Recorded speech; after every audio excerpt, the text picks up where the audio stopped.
One eye on the Senate floor, one eye on the stock market, and maybe your eyes will be crossed when you look at those at the same time. The president's domestic agenda moves closer to passage. Now it goes from the Senate after narrowly passing the president's so-called big, beautiful bill. With the tie-breaking vote, by the way, cast by none other than Vice President J.D. Vance, it now goes over to the House. Before the House gets to do with it what they will, the president says it's going to be smooth sailing. We shall see. But then if it all goes according to plan, it will then go to the president's desk for signing. So as we watch the markets and as we talk about what just happened in the Senate, let's talk to CBS News MoneyWatch correspondent Kelly O'Grady. Kelly, we're watching the markets right now. It doesn't seem like there's been a big bounce or a dip as a result of what the Senate did. I know, and I think that can be confusing because this is a big deal that it passed the Senate, and I think a lot of us go, okay, well, what's going on with my 401k? There has to be a market reaction, right? And as you just pointed out, we're pretty much where things were before that. There hasn't been much of a reaction, and that's for a couple of reasons. One, this still has to pass the House. So we're not out of the woods yet. This is just, hey, we've passed one step. And the other thing is the July 4th deadline that the president has been focusing on, that is very much self-imposed. You know, the government isn't shutting down on July 5th.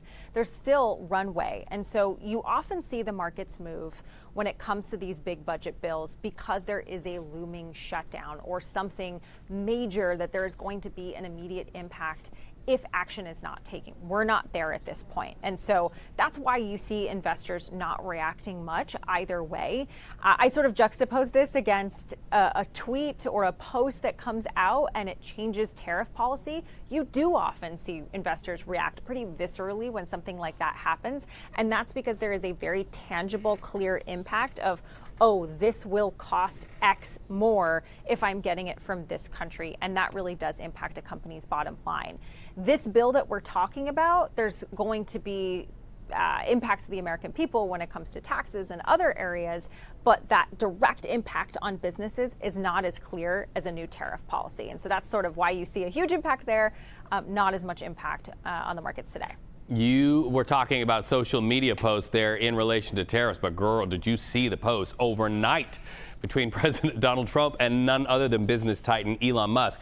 Musk, not a fan of this so-called big, beautiful bill. He really thinks it's going to drive America into deep financial trouble.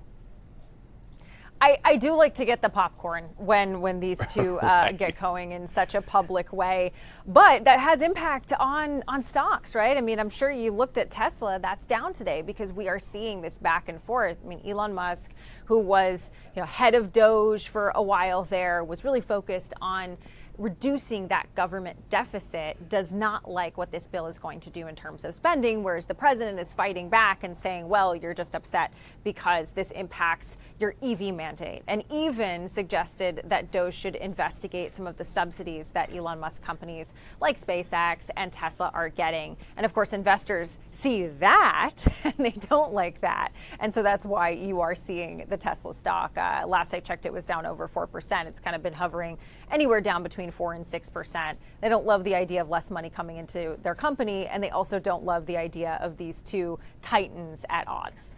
All right, so you talk about percentages. There's another conversation around that same word, and that is interest rates. Fed Chair Jerome Powell once again feeling the pressure, indeed the thumb of President Donald Trump. He is right now traveling abroad right now, talking about his reasoning relative to interest rates cuts or the lack thereof. Let's go ahead and listen to that and then talk about it on the other side, Kelly.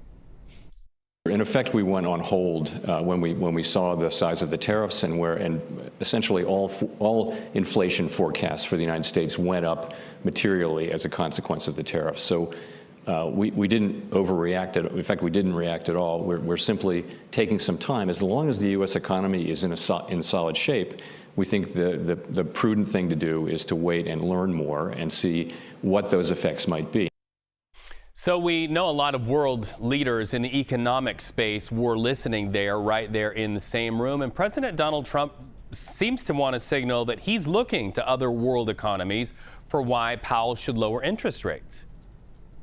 Yeah, he sent that handwritten note highlighting that other economies are lowering interest rates, but we are not, saying to Powell we need to lower them by a lot.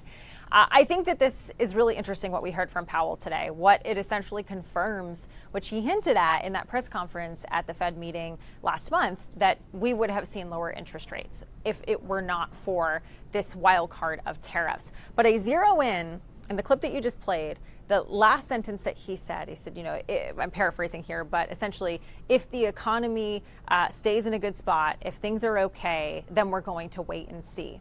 Here's where there could be more pressure on Chair Powell. We have a jobs report coming at the end of this week. It's coming out on Thursday before the holiday. If we see weakness in that, material weakness in comparison to previous months where there's just been kind of a slowing of things, that is going to put the pressure to cut at the end of July, which is the next Fed meeting. Because we haven't seen inflation really tick up meaningfully from these tariffs. It might be coming over the next few months, but if you start to see things weaken, that's where I think more people are going to move over to the president's camp and say, hey, where is the interest cut? We need to get ahead of this potential economic weakening.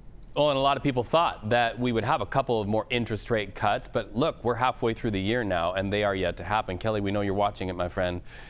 Thank you so much, as always.